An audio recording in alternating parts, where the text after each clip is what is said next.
ओम शांति। आज बाबा कहते हैं, मीठे बच्चे मम्मा बाबा समान सर्विस करने के लिए बुद्धि को सतो प्रधान बनाओ।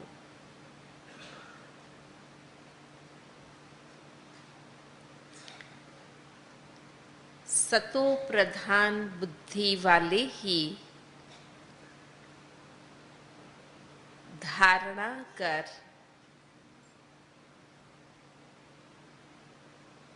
दूसरों को करा सकते हैं।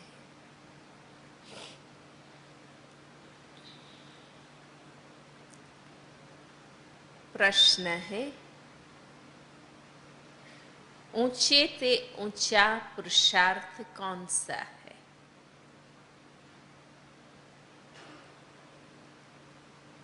जो अभी तुम बच्चे कर रहे हो।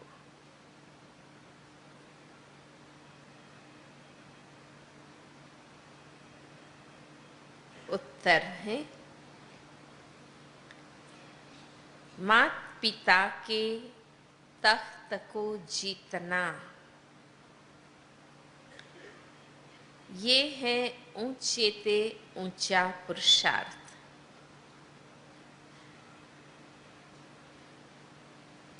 मम्मा बाबा आकर तुम्हारे वारिस बने। सतयुग में ऐसा नंबर 1 बनने का लक्ष्य रखो।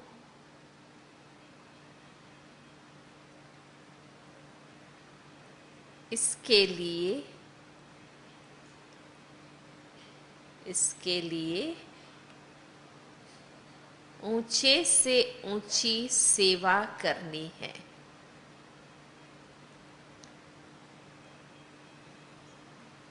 बहुतों को आप समान बनाना है।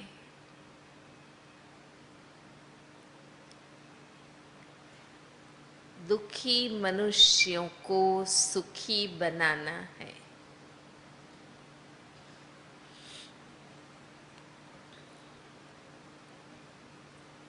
अविनाशी ज्ञान रत्नों को बुद्धि रूपी बर्तन में धारण कर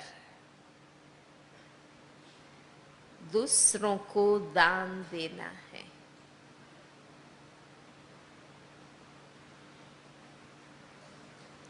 गीत है, भोलेनाथ से निराला और कोई नहीं। ओम शांति। अब बच्चे तो पहचान गए हैं कि हमको बाप अथवा माता पिता सिखलाने वाले हैं। बच्चों को ही इस खुशी में रहना है। अभी तो हम बेहद के बाप के बने हैं। प्रतिज्ञा भी बच्चे करते हैं कि बाबा अभी हम आपके ही हैं। जान गए, पहचान गए और फिर सौदा हो गया, प्रतिज्ञा कर ली। हम हैं ईश्वर के, अब असुरों के संबंध में नहीं है। हम आसुरी मत पर नहीं चलते। आसुरी मत किसको कहा जाता है? जो श्रीमत पर न चल आसुरी कर्म करते हैं। एक है ईश्वरीय कर्म, दूसरा है आसुरी कर्म। ये बात कोई भी नहीं जानते कि आदि सनातन देवी देवता धर्म कब और किसने स्थापन किया था। और सभी धर्म वाले अपने अपने धर्म को जानते हैं। सन्यासी कहेंगे हमारा धर्म शंकराचार्य जी ने स्थापन किया है। देवी देवता धर्म तो अब है नहीं, तो बताएं कौन? देवता धर्म वाले तो हिंदू कहने लगे अभी, तो कौन बताए? लक्ष्मी नारायण आदि का कोई को पता नहीं है। बाप को ही नहीं जानते तो बेमुख हो गए हैं। बाप को ही नहीं जानते हैं तो फिर उनके प्रति प्यार, संबंध, अटेंशन कुछ भी नहीं रहेगा ना, मालूम ही नहीं, बेमुख हो गए हैं। ये भी ड्रामा में नोंद है। अभी तुम बच्चे जानते हो, बेहद का बाप आकर हम बच्चों को फिर से राजयोग, सतयुग के लिए सिखाते हैं। तुमको वैकुंठ का मालिक बनना है। कंस कृष्णपुरी में जाना है। ये है कंसपुरी। कंस और कृष्ण इकट्ठे नहीं हो सकते। अब तुम बच्चों को फखुर होना चाहिए कि हमको अब परम पिता परमात्मा सहज राजयोग सिखला रहे हैं। किस बात का फकुर रहे? परम पिता परमात्मा स्वयं राजयोग सिखला रहे हैं। बाबा कहते हैं हम परम धाम से आए हैं, सिखलाने के लिए परम धाम से आए हैं। पुरानी इस रावण की दुनिया में, पुराने शरीर में, जैसे मनुष्य पित्र खिलाते हैं तो वह आत्मा पुराने शरीर में आती है। उनके लिए पुरानी दुनिया नहीं कहेंगे, पुराने शरीर में आती हैं, फिर उनको खिलाते पिलाते हैं।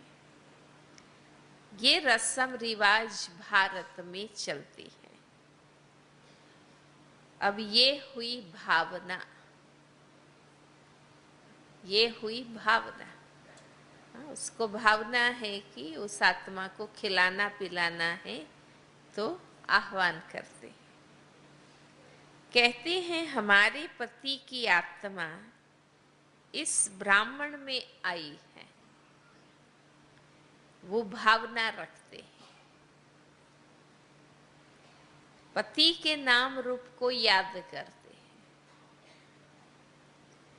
आत्मा ही आकर स्वीकार करती है, फिर जो भी भोग आदि लगाएंगे वो स्वीकार करती है। ये है यहाँ की रस्म रिवाज। सतयुग में ये बातें नहीं होती। फालतू खर्चा करना, धक्का खाना, ये भक्ति मार्ग की रस्म है। सही समझ नहीं है तो धक्का खाना और फालतू खर्च करना। भावना रखने से अल्पकाल का सुख सो भी बाप से ही मिलता है। भावना रखेंगे कोई देवी देवता के प्रति, लेकिन देने वाला बाबा है। बाप कभी दुख नहीं देता।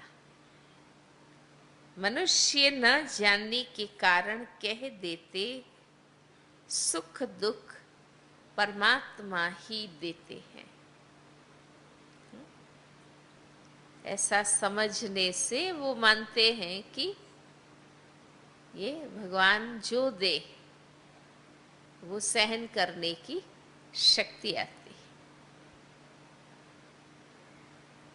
बाप समझाते हैं बच्चे ये खेल बना हुआ है, जो देवी देवता धर्म वाले होंगे वो ही आकर ब्राह्मण बनेंगे।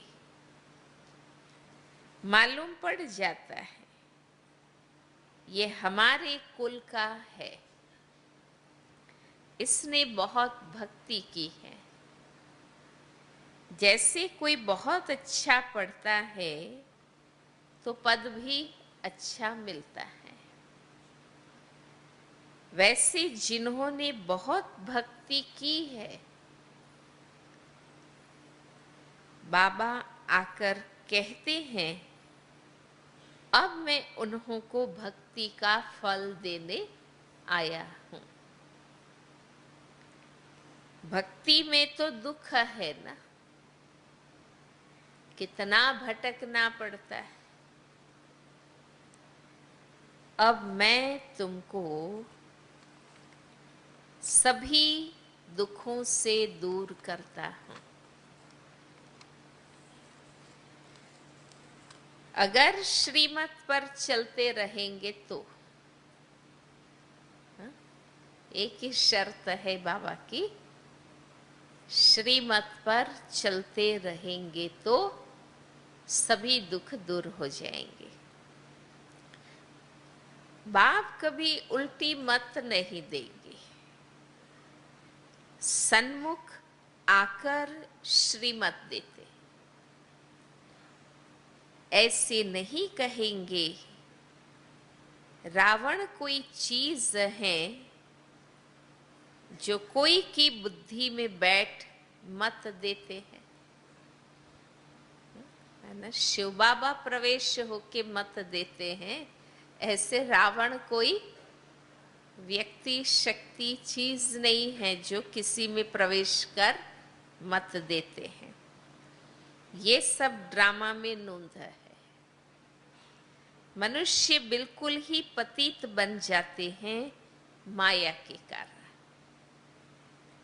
तुम जानते हो हम देवता बनेंगे और फिर आधा कल्प के बाद पतित बनना शुरू करेंगे। ये अंदर में नॉलेज है, बाकी ये कोई बार बार याद रखने की बात नहीं है ना, पर समझ है कि कैसे ड्रामा चलेगा। ये बाबा भी तो अनुभवी बुजुर्ग था, साधु संत आदि सभी देखे हैं, शास्त्र भी पढ़े हैं। बाबा जरूर अनुभवी रथ में ही आते होंगे, है ना। वैसे भी समाज अनुभवी की कोई बात मानेंगे सुनेंगे, नहीं तो कहेंगे तुम्हारे से ज्यादा हम जानते हैं, इसलिए अनुभवी के तन में आते हैं। उसकी भी जरूर कोई हिस्ट्री होगी। भगवान ने ये एक ही रथ क्यों लिया, कारण होंगे ना। भागीरथ अर्थात भाग्यशाली रथ गाया हुआ है। कहते हैं भागीरथ से गंगा निकली। शिव ने गंगा बहाई, पर भागीरथ ने उसको धरती पर बहाई। अब पानी की गंगा तो निकल नहीं सकती। आगे हम भी समझते नहीं थे, है ना। स्थान भी बताएंगे लोग, वहां भी जाते थे, माथा टेकते थे, मानते रहते थे। भाग्यशाली रथ तो ये ब्रह्मा का हुआ ना, जिसमें परम पिता परमात्मा आते हैं। मनुष्य तो मूंझ जाते हैं। यही बात ब्रह्मा तन में शिव बाबा आते हैं, इसको समझ नहीं पाते हैं, मूंझ जाते हैं। इस ब्रह्मा में कैसे आएंगे? तुम इस मनुष्य को ब्रह्मा कैसे कहते हो? हाँ? ब्रह्मा तो भगवान है, सूक्ष्म वतन में रहने वाला है। तुमने फिर मनुष्य को ब्रह्मा रखा है, ऐसे ऐसे कहेंगे, ऐसे ऐसे प्रश्न करते हैं। ये तो इन्हों की कल्पना है। हाँ, हमारी इस बात को वो कह देते हैं कि ये तो इन्हों के मन की कल्पना है। ब्रह्मा विष्णु शंकर यहां कहां से आए? अरे, प्रजापिता ब्रह्मा के मुख से ब्राह्मण पैदा हुए, सो तो यहां होंगे ना। दूसरी ओर ये भी बताते हैं ना कि भाई ब्रह्मा के मुख से ब्राह्मण पैदा हुए, ब्रह्मा ने यज्ञ रचा, तो वो कहाँ रचा? ये सारी चीजें तो इस दुनिया में होती है ना। जो कुछ हो चुका है सो तो फिर भी होगा। मुसलमान कैसे आए? पर्टिकुलर भारत का जो इतिहास है, मुगल आए, अफगानी आए, शक आए, हूण आए, हाँ, कुषाण आए, अंग्रेज आए, ये जो भी आए, ये सब ड्रामा फिर भी होगा। क्या क्या हुआ ये सब फिर भी होगा। तुम ड्रामा के राज को जानते हो और कोई नहीं जानते हैं। वो तो कह देते हैं ड्रामा की आयु लाखों वर्ष है, और फिर कहते हैं प्रलय भी होती है। मतलब एक भी बात का सही ज्ञान नहीं है। अगर कृष्ण आएगा तो भी सतयुग में आएगा ना। उनको फिर द्वापर में क्यों ले गए हैं? और ये राम को सूर्यवंशी वो कहते हैं और कृष्ण को चंद्रवंशी कहते हैं। प्रलय तो कभी होती ही नहीं। गाते भी हैं पतित पावन आओ, तो जरूर पतित दुनिया में आकर पतितों को पावन बनाएंगे ना। बाबा कहते हैं मैं एक ही बार आता हूं पतितों को पावन बनाने। मैं ज्ञान सागर ही सृष्टि के आदि मध्य अंत का राज समझा सकता हूं। पुरानी दुनिया को नया कैसे बनाता हूं, सो बैठ बच्चों को समझाता। वह हद के घर की बात होती है। जो घर का मुखिया होता है वही बताएगा ना घर की बात, पहले क्या था, फिर क्या, फिर क्या। हा? ये बेहद के घर की बात है। बाप का तो प्यार रहता है ना, तब तो भक्ति मार्ग में भी इतनी मदद करते हैं। मनुष्य तो कर न सके, है ना। भक्ति में बाबा आते नहीं है, लेकिन ऊपर बैठे भी भावना का फल देते रहते हैं। कहते हैं ईश्वर ने सुख का जन्म दिया। किसके पास पैसे बहुत होते हैं तो कहते हैं सुख का जन्म मिला, ईश्वर का दिया हुआ है। फिर वो ले लेते हैं तो दुख क्यों होना चाहिए। अब बाबा कहते हैं और कोई की बातें न सुनो सिवाय एक बाप के। माना आप देखो ऐसी कितनी बातें हैं जिसका, छोटी छोटी बातें भी जिसका सही ज्ञान नहीं है, इसलिए मनुष्य क्या समझता रहता है ना। एक एक एक बात बाबा सही बताते हैं। बाप, टीचर, गुरु तीनों रूप में पार्ट बजाकर दिखाते हैं।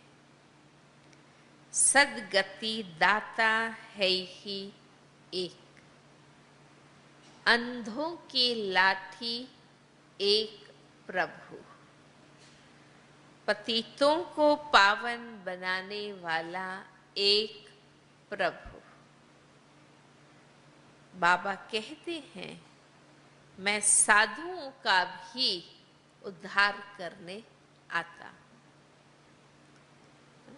जिन साधुओं को भक्ति में लोग समझते हैं कि वो हमारा उद्धार करते हैं, लेकिन सत्य बाबा आकर बताते हैं कि उसका उद्धार भी मैं करता हूं। तुम सब ब्रह्मा कुमार कुमारियां हो। सतयुग में था पवित्र प्रवृत्ति मार्ग, अब हो गया है अपवित्र प्रवृत्ति मार्ग, जिसको विकारी प्रवृत्ति मार्ग कहा जाता है ना। मनुष्य महान दुखी है, हाँ? महान दुखी है, साधारण दुखी नहीं, लेकिन पूरा दुखी। बात मत पूछो, दुख कितना है बात मत पूछो। त्राही त्राही करते हैं, रोते पिटते हैं। अनेक धर्म है ना, अनेक धर्म, उसके अनेक संप्रदाय, उनके अनेक गुरु, अनेक जाति ज्ञाति, अनेक पक्ष, है ना। पूरा विश्व अनेकता में बट गया है। सतयुग में था एक धर्म जो एक बाप ही स्थापन करते हैं। गीता में कृष्ण भगवान वाच लिख दिया, उन्होंने समझ लिया, वैसे भगवान वाच ही लिखा है, पर कृष्ण भगवान वाच ये उन्होंने जोड़ दिया है। बस ये है एकज भूल। परमपिता परमात्मा है निराकार, उसका नाम है शिव। निराकार होने के कारण ये गड़बड़ हो गई, है ना। साकार का नाम लिख दिया।